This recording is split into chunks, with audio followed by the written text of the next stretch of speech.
제가 가진 성경으로 구약 87면 출애굽기 4장 18절부터 23절까지 말씀, 이제 한 절씩 저와 함께 교독하시겠습니다. 모세가 그의 장인 이드로에게로 돌아가서 그에게 이르되 내가 애굽에 있는 내 형제들에게로 돌아가서 그들이 아직 살아있는지 알아보려 하오니 나로 가게 하소서. 이드로가 모세에게 평안히 가라 하니라.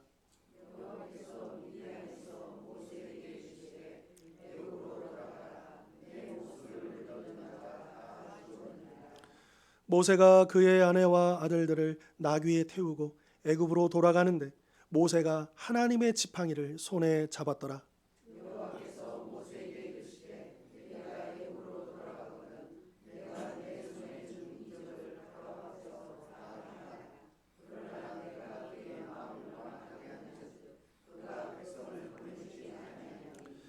너는 바로에게 이르기를 여호와의 말씀에 이스라엘은 내 아들 내 장자라. 내 아들을 보내주어 나를 섬기게 하라 하여도 내가 보내주기를 거절하니 내가 내 아들 내 장자를 죽이리라 하셨다 하라 하시니라. 아멘. 자, 우리가 이제 3장부터 지난 이제 4장 17절까지 어떤 내용을 살펴봤냐면 이제 하나님과 모세 사이에 주고받는, 그래서 하나님은 모세에게 가라고 하시고 모세는 5가지의 이유들을 대면서 저는 못 가겠습니다. 그렇게 이제 했던 장면들을 우리가 보았죠. 자, 그러나 결국 모세도 이 하나님의 부르심 앞에 무릎 꿇게 됩니다. 결단하게 되는 거죠. 그래서 하나님의 말씀을 따라서 18절에 보시면 애굽으로 돌아가기로 결심합니다. 그동안 하나님의 말씀을 믿지 못하고 주저하며 거부하는 과정이 있기는 했지만 그는 결국 말씀에 순종하기로 결정을 한 것입니다. 여러분, 이것이 중요합니다. 여러분, 우리의 믿음이 사실은 많은 경우 처음부터 아주 강한 믿음, 또 성숙한 믿음이 아니라 여러 과정들 속에서 우리의 믿음이 차츰차츰 이렇게 자라가는 것 아니겠습니까? 근데 모세도 마찬가지입니다. 처음부터 하나님이 그를 부르시고 가라고 하셨을 때 즉시 순종해서 가지 못했죠. 하지만 중요한 것은 그가 갔다라고 하는 것입니다. 순종하기로 결단을 했다라고 하는 것이죠. 그리고 이러한 결단 이후에, 이러한 결정 이후에 모세의 인생은 그 이전과 그 이후로 나누어진다라고 할 수가 있는 것이죠. 즉, 믿음의 결정, 곧 하나님의 말씀대로 행하겠다는 그 결심이 우리의 인생을 바꾼다라고 하는 것입니다.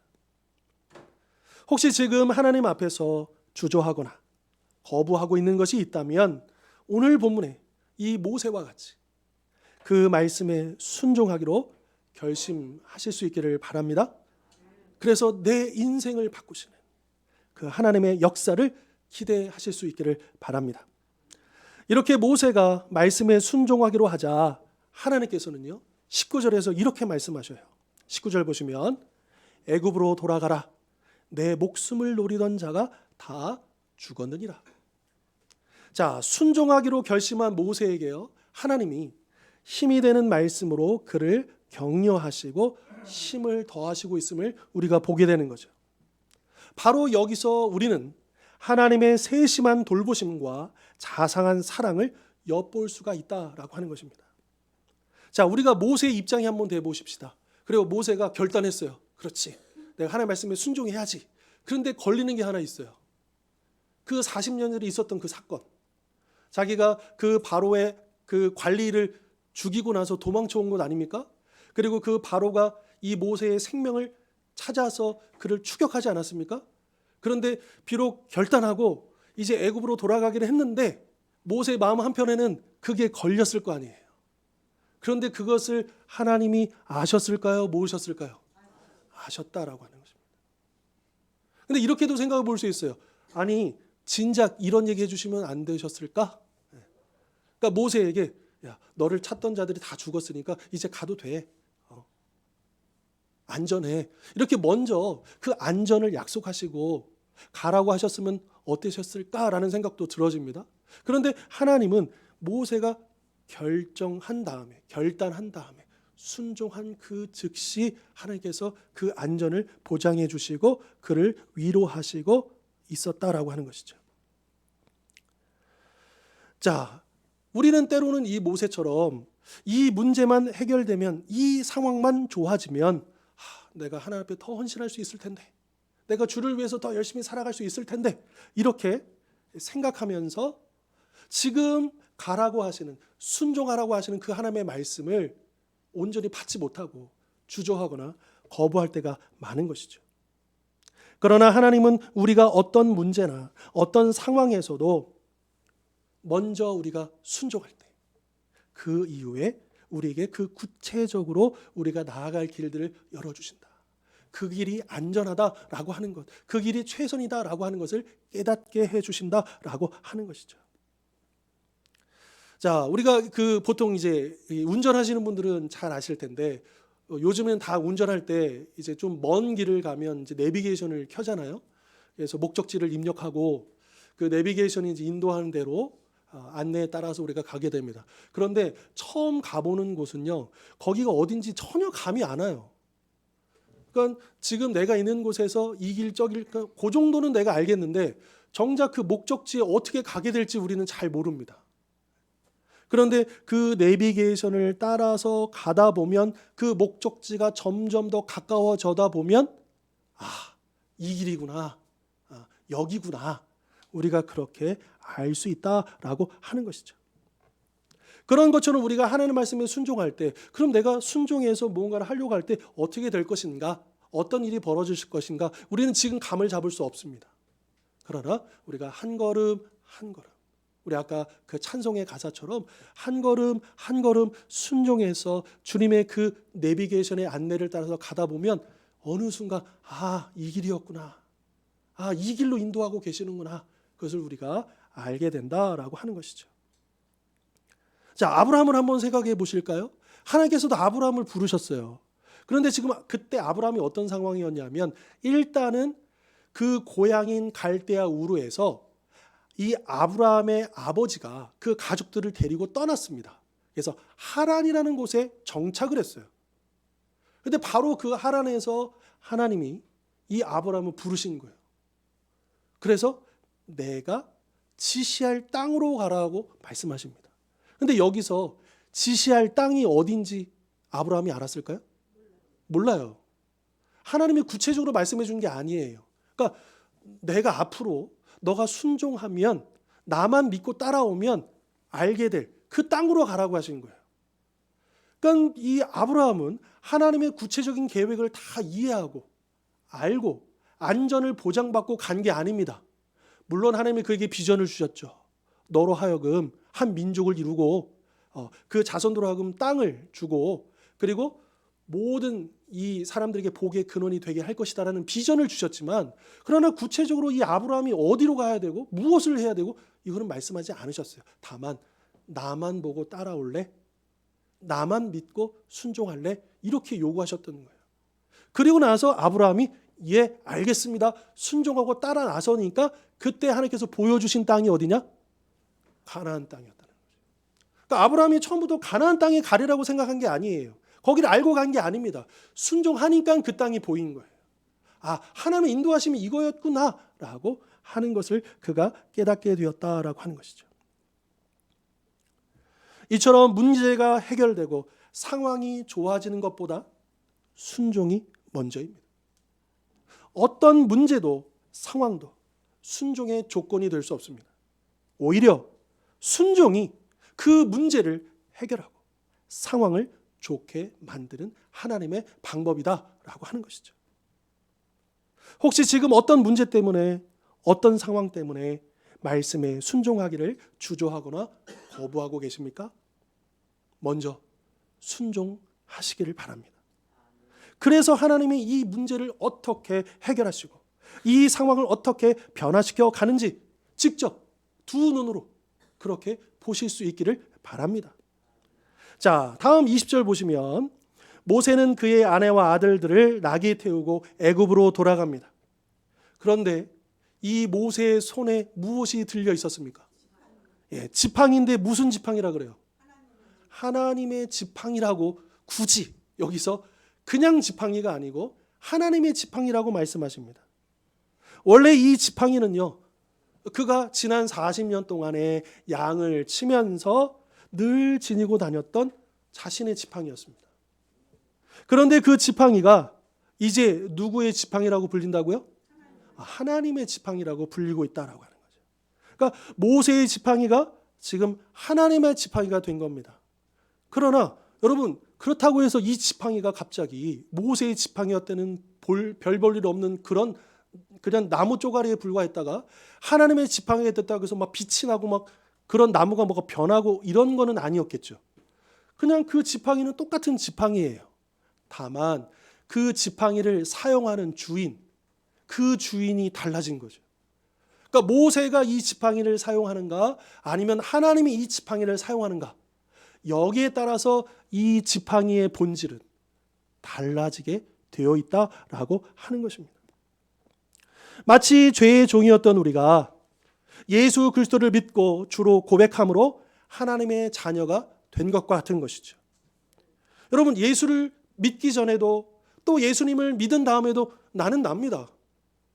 우리가 예수님 믿은 다음에 물론 우리의 표정도 더 기쁘고 감사하고 이렇게 되지만, 그렇다고 해서 우리가 예수님 믿었다고 해도 우리가 막 갑자기 육체가 뭐가 변하고 막 이런 거 아닙니다. 하던 일들이 달라지고 이런 건 아닙니다. 그대로 우리 자신이지요. 하지만 믿기 전에는 우리의 본질은 무엇이었느냐? 죄의 종이었습니다. 그런데 예수님 믿은 다음에 우리의 본질은 어떻게 달라졌느냐? 하나님의 자녀가 되는 것이죠. 같은 몸인데 죄의 병기로 쓰이던 몸이 이제는 하나님의 의를 위해서 사용되는 거룩한 도구로 바뀌어진다라고 하는 것입니다.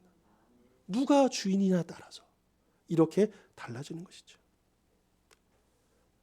이처럼 내 인생의 본질은 세상의 그 어떤 지위나 힘, 부와 명예 등으로 바뀌는 것이 아닙니다.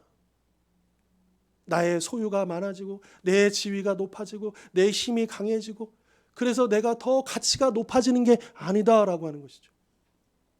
오직 내 마음에 누구를 주인으로 모시고 있느냐, 거기에 따라서 우리 인생의 가치는 달라진다라고 하는 것입니다. 아무리 온갖 부귀영화를 누리고 건강하고 행복하게 사는 것 같아도 내 인생의 주인이 예수님으로 바뀌지 않으면 그 사람은 여전히 죄의 종일 뿐입니다. 지금 내 인생의 주인은 누구십니까? 누가 내 인생의 운전대를 잡고 운전을 하고 있습니까? 더 이상 내 경험과 지혜로 내 인생의 운전대를 잡지 말고 오직 하나님이 당신의 능력과 지혜로 내 인생의 운전대를 잡으시도록 온전히 맡기실 수 있기를 바랍니다. 제가 이제 종종 아내랑 같이 차를 타고 가면 제가 운전하잖아요. 그러면 사실은 이제 어느 목적지를 갈 때도 꼭 하나 코스만 있는 게 아니거든요. 이 코스도 있고 저 코스도 있죠. 이 길로 가도 되고 저 길로 가도 되고. 그러면 제가 물어봐요, 집사람한테. 어느 길로 갈까? 그럼 뭐라고 대답하는지 아십니까? 네, 운전대 잡은 사람 마음대로. 그렇게 대답을 해요. 네, 운전대 잡은 사람이 이 길로 가든 저 길로 가든 나는 상관없다는 거예요.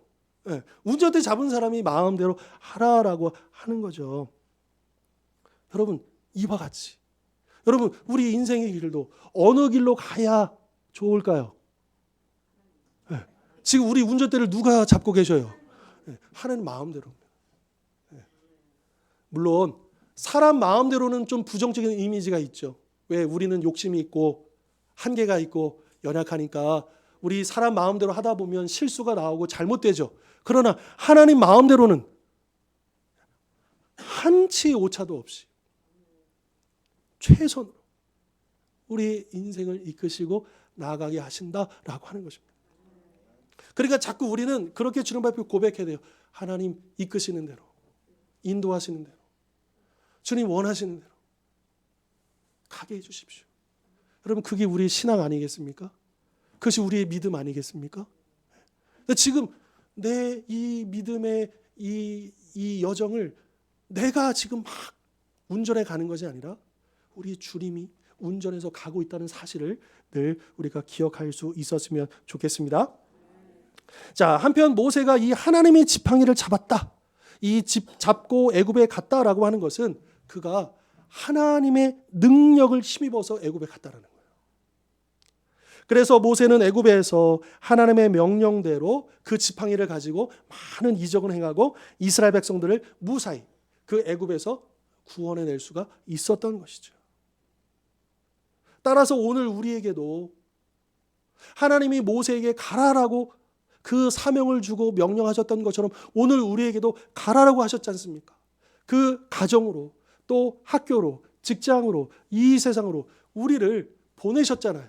그럴 때 우리를 빈손으로 보내시는 게 아니라 하나님의 지팡이를 들려서 보내시는데, 자, 그렇다고 한다면 여러분, 우리가 붙잡아야 할 이 하나님의 지팡이가 무엇일까? 우리가 너무나도 잘 아는 것입니다. 네, 말씀과 기도입니다. 여러분, 이 두 가지가 우리 믿는 자들의 가장 기본적이고 가장 중요한 도구입니다. 이 기도의 지팡이, 말씀의 지팡이가 하나님의 능력을 나타내고 하나님의 뜻을 보여주는 거룩한 지팡이다라고 하는 것이죠. 그렇게 기도와 말씀의 지팡이를 손에 잡고 가정으로, 학교로, 직장으로, 이 세상으로 나아갈 때 바로 그곳에서 하나님의 능력이 나타나고 우리 주님의 뜻이 이루어질 줄 믿습니다. 자, 우리 모세가 바로에게 가서 하나님의 말씀을 이제 전해야 되잖아요. 그런 것처럼 우리 또한 가족과 이웃에게, 우리 동료들에게, 이 세상의 불신 영혼들에게 가서 복음을 전해야 할 사명이 있습니다. 자, 주님께서는 승천하시면서 제자들에게 땅끝까지 이르러 내 증인이 되라, 이게 필수 조건이에요. 이 조건이 충족이 돼야 땅끝까지 이르러 증인이 될 수 있는 것이죠. 그 조건이 뭐냐 하면 오직 성령이 너희에게 임하시면이에요. 오직 성령이 너에게 임할 때에 땅끝까지 이르러 복음의 증인이 될 수 있다라고 하는 것이죠. 그리고 성령의 역사는 기도를 통해서, 말씀을 통해서 나오게 되어 있습니다. 그래서 예수님께서 뭐라고 말씀하시느냐, 기도 외에는 이런 능력이 나갈 수가 없다.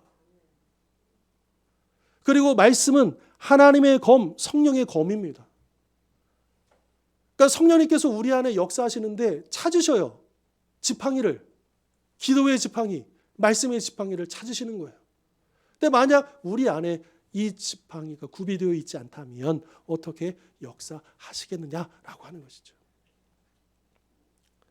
따라서 늘 기도와 말씀의 지팡이를 손에 잡고 성령의 능력을 힘입어서 우리 주님의 역사의 도구로 귀하게 쓰임받을 수 있기를 바랍니다. 자, 다음 21절을 보시면요, 하나님은 모세에게 애굽으로 가서 당신께서 그에게 주신 이적을 바로 앞에 다 행하라, 이렇게 하시면서요, 바로가 그 모세의 이적을 보고도 이스라엘을 놓아준다, 놓아주지 않는다, 놓아주지 않을 거야 라고 말씀하십니다. 너의 말을 듣지 않을 거야 라고 말씀하십니다. 너가 아무리 기적을 보여주고 이적을 보여줘도 바로는 꿈쩍도 안 할 거야, 듣지 않을 거야, 믿지 않을 거야, 이렇게 말씀하고 있다는 거예요. 자, 그렇다면요, 하나님은요, 지금 모세가 바로에게 가서 이 하나님의 말씀을 전할 때에 바로가 그 말씀을 듣지 않을 거라는 건 이미 알고 계시는 거잖아요. 그럼에도 불구하고 지금 모세를 듣지 아니할 바로에게 보내는 것이잖아요. 왜 이렇게 하실까? 듣지도 않을 건데. 여러분, 그런 생각해 볼 수 있지 않습니까? 아니, 듣는 사람에게 가서 전해야 그게 열매를 맺고 또 그가 돌아올 텐데, 듣지 아니할 그 영혼에게, 그 사람에게 우리가 복음을 전한다는 것이 무슨 의미가 있을까? 왜 하나님은 우리에게 그렇게 하라고 하실까라고 하는 그런 질문입니다. 근데 여기에는 하나님께서 그렇게 하시는 목적이 있다라고 하는 겁니다. 첫 번째는 뭐냐 하면, 이 듣지 아니할 바로에게 왜 가서 전하고 했냐면, 하나님은 바로에게, 이 애굽을 대표하는, 애굽은 세상을 상징하죠, 이 세상 사람들에게 하나님의 뜻을 알리고자 하십니다. 그들이 듣든지 안 듣든지 하나님의 뜻이 무엇인지, 구원의 길이 무엇인지, 복음이 무엇인지를 알리시기를 원하신다는 거예요. 그리고 두 번째로, 저는 이것이 더 중요하다고 생각하는데, 두 번째로 뭐냐면 바로가 하나님의 말씀을 거부한 결과, 이 출애굽기 내용 우리 이미 다 알잖아요. 바로가 어떤 일을 당합니까? 10가지 재앙, 자기 장자가 죽고, 또 그러고도 정신 못 차려서 홍해까지 쫓아갔다가 그의 정예 부대가 수몰되는 엄청난 심판을 받잖아요. 이것처럼 이 바로로 하여금 하나님의 심판을 당할 때에 그가 결코 핑계대지 못하도록 하시기 위해서 미리 이 하나님의 뜻 전하고 또 하나님의 말씀에 순종하기를 요구했다라고 하는 것이죠. 자, 여러분, 노아 이 홍수 때를 생각해 보시면 노아가 이 방주를 짓는데 상당한 시간이 걸렸겠죠. 예, 보통 여러분 이제 120년 걸렸다라고 알고 계시는데 그렇게 많이 들어보셨죠? 그런데 엄밀히 말하면 120년은 될 수 없습니다. 왜냐하면 이 노아가 500세 때, 500세 때, 그리고 노아 홍수가 일어나는 게 600세 때, 한 100년에는 기간 동안에 이 사건이 벌어지는 거예요. 근데 그의 아들들과 이 방주를 지었기 때문에 노아가 502세 때 이 첫째 아들이 태어나거든요. 그러니까 이 세 아들들이 어느 정도는 조금 자라야 이 작업이 같이 가능하겠죠. 그러니까 만약에 노아가 처음 그냥 혼자는 시작했다 치더라도 100년은 넘을 수 없는 기간. 그러니까 대략적으로 그냥 100년 정도라 생각하시면 되겠고요. 물론 그 기간이 중요한 건 아닙니다. 아무튼 여기서 우리가 강조하고 싶은 건 뭐냐 하면 하나님이 노아로 하여금 그냥 바로 당장에 심판 내려가지고 그래서 이 방주에서 구원받게 하시는 게 아니라 오랜 기간을 보내게 하셨다는 거예요. 그런데 노아의 입장에서는 빨리 이 악한 세상을 심판하셔야 될 텐데 이런 생각을 했을지 모르겠지만 그러나 하나님 입장에서는 한편으로 이런 마음이 있으신 거예요. 왜 바로 심판하지 않으셨을까요? 네, 기다리시는 시간. 그 영혼을 기다리시는 거예요. 회개할 수 있도록. 그리고 이것은 결국에 나중에 그 심판받는 자들이 핑계대지 못하는 거예요. 왜요? 하나님이 이미 충분히 회개할 시간을 주셨기 때문에. 충분히 기다리셨기 때문에. 우리 하나님은 오래 참으시고 그리고 기다리시는 분이라고 우리가 알고 있는데 그러나 하나님의 그 기다림은 영원하지는 않다. 그 마지막 때, 그 심판 때가 이제 임하게 되면 하나님이 문을 열어놓으시면 누구도 그 문을 닫을 수 없지만 또 반대로 하나님이 그 문을 닫으시면 누구도 그 문을 열 수 없는 때가 오게 마련이다라고 하는 것이죠. 하나님께서는 오늘 우리를 통해서도 이 시대의 사람들에게 당신의 뜻을 알리시며 또 심판에 이르기 전에 회개하고 돌아올 것을 말씀하고 싶으셔서 우리를 부르시고 우리를 그들에게로 보내고 계시다라고 하는 것입니다. 따라서 우리는 사람들이 하나님의 말씀을 듣든지 아니 듣든지 전해야 하는 것이죠.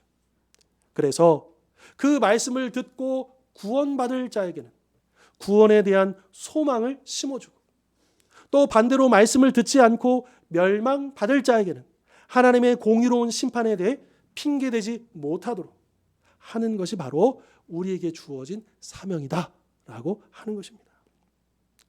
자, 한편 21절을 다시 한번 보시면 하나님께서 모세에게 바로가 모든 이적을 보고도 이스라엘 백성을 보내주지 않을 것이다 이렇게 말씀하고 있는데요. 이것은 이제 앞으로 나오게 될 그 10가지 재앙을 암시하고 있는 것이죠. 이 바로가 듣지 않는 동안에 완악한 그 기간 동안에 하나님이 그들에게 내리실 그 재앙을 계획하고 계셨다라고 하는 것을 말해줍니다. 그런데 이것을 이스라엘의 입장에서 보면요. 하나님께서 이 이스라엘 백성들을 바로 구출하시는 게 아니라 10가지 재앙이 흘러가도록 기다리게 하신다. 오랜 시간을 기다리게 하셨다라고 하는 것입니다. 이처럼 하나님의 구원은 단숨에 이루어지는 것이 아니라 긴 기간을 통해서 과정을 통해서 하나님이 정하신 방법대로 이루어진다라고 하는 것이죠. 아담과 하와를 한번 생각해 볼까요?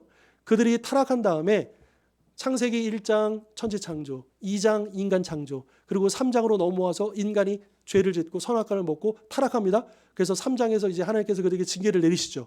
그런데 바로 구원을 약속하셔요. 그래서 여자의 후손이 이 뱀의 후손을 머리를 타격할 것이다. 그리고 이 뱀의 후손은 이 여자의 후손의 발 뒤꿈치를 상하게 할 것이다. 이제 이것이 이제 복음의 원형인 것이죠. 나중에 그 십자가의 사건을 미리 보여주고 있는 것이죠. 예수님께서 여자의 후손으로 오셔서 인간의 몸을 갖고 오셔서 십자가의 그 죽음과 부활의 승리를 통해서 이 뱀의 후손, 이 사단의 세력을 결정타를 날리시고, 물론 그 과정에서 이 뱀의 후손은 여자의 후손으로 오신 그리스도를 약간 상하게만 할 뿐, 그러나 그분은 부활 승리하셔서 사망의 권세를 이기시고 우리의 구원주가 되시지 않습니까? 이 놀라운 이 복음을요, 이미 타락한 그 순간에 주셨어요. 그런데 아담과 하와의 타락 사건, 그리고 바로 주어진 구원의 약속, 그 다음에 얼마나 오랜 기간이 걸렸습니까?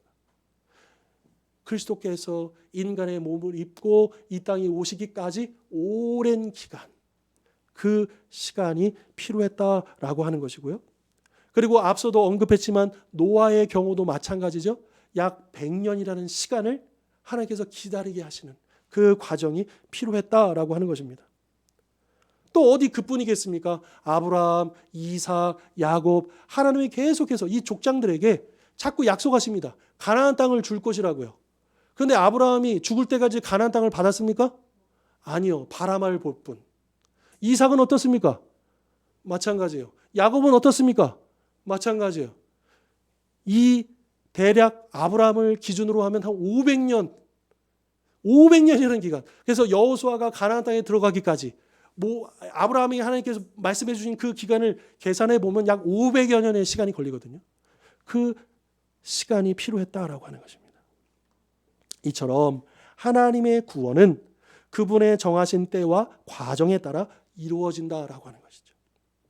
마치 나무가 때를 따라 과실을 맺는 것과 같이 하나님의 구원도 가장 적절한 시기에 그분의 계획에 따라 그분의 방법으로 이루어진다라고 하는 것입니다. 따라서 우리는 하나님이 정하신 때를 기다릴 줄 알아야 한다. 그것이 믿음이다. 비록 지금 당장의 현실이 고통스럽고 힘들다 할지라도, 답답할지라도 하나님이 우리의 구원을 위해 개입하시기까지 인내함으로 하나님의 때를 기다려야 한다라고 하는 것이죠. 특별히 가족 복음화가 그렇습니다.